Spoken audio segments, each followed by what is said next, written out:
वृंदावन पहुंचे कैबिनेट मंत्री अनिल राजभर कॉरिडोर और कावड़ को लेकर बोल दी बड़ी बात। उत्तर प्रदेश के कैबिनेट मंत्री अनिल राजभर आज वृंदावन पहुंचे, जहां उन्होंने तुलसी तपोवन में चल रहे गौ सेवा महोत्सव में भाग लिया और प्रसिद्ध कथावाचक कौशिक जी महाराज से मुलाकात की।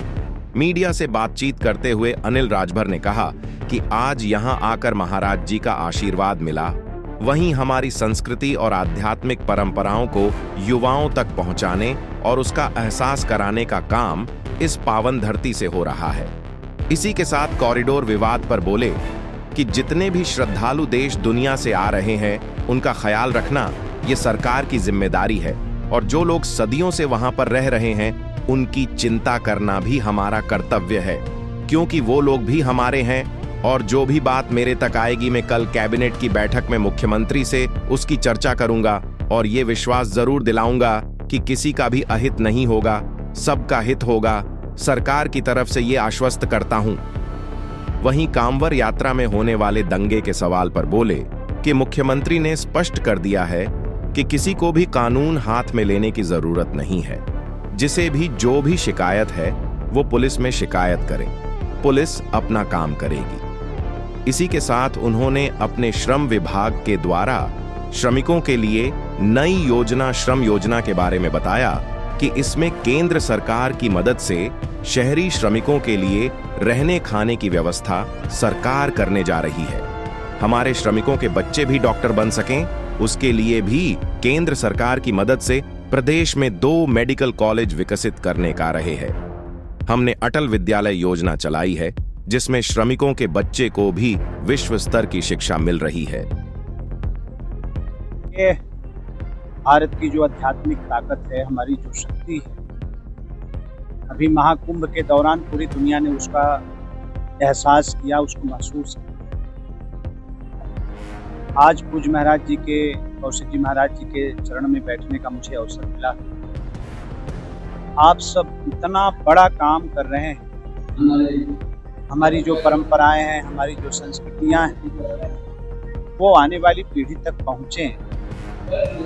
हमारे युवा, हमारा जो युवा वर्ग है, वो हमारी आध्यात्मिक जो ताकत है उसका एहसास करे। तो इस क्षेत्र में इतना बड़ा काम जो यहाँ वृंदावन और मथुरा की धरती से पूज्य महाराज जी के नेतृत्व में हो रहा है, मैं उसका अभिनंदन करता हूँ, उसका स्वागत। लगातार बांके बिहारी मंदिर का विवाद चल रहा है, जिसको लेकर कि आज 53 रूप से महिलाएं वहाँ विरोध कर रही हैं, लेकिन अभी तक कोई भी ना तो सरकार की तरफ से कुछ दी गई है, ना कि कुछ अधिकारियों की तरफ से। देखिए, सरकार की जो प्राथमिकता है, सरकार की जो जिम्मेदारी है, वो जितने भी श्रद्धालु देश और दुनिया से आते हैं उनका ख्याल रखना हमारी जिम्मेदारी है।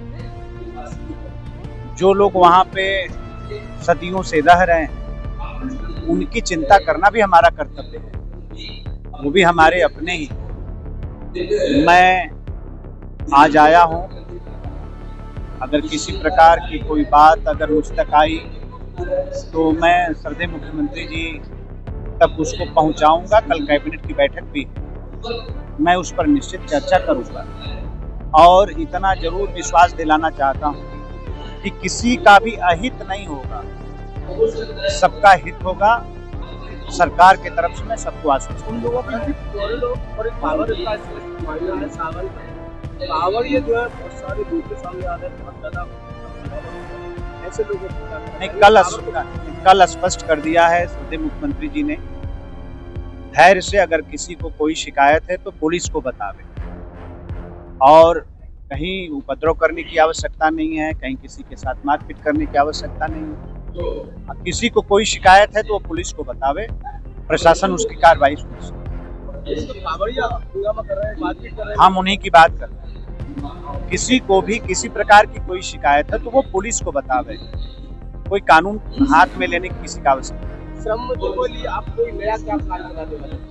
हाँ, अभी सराय योजना लेके आने जा रहे हैं, हमारे जो शहरों के श्रमिक हैं उनके रहने खाने की व्यवस्था सरकार करने जा रही है। हमारे जो लेबर अड्डे हैं उसको विकसित करने हम जा रहे हैं। हमारे श्रमिक के बच्चे डॉक्टर बन सकें, इसके लिए भारत सरकार की मदद से उत्तर प्रदेश में 2 बड़े मेडिकल कॉलेज बनाने जा रहे हैं।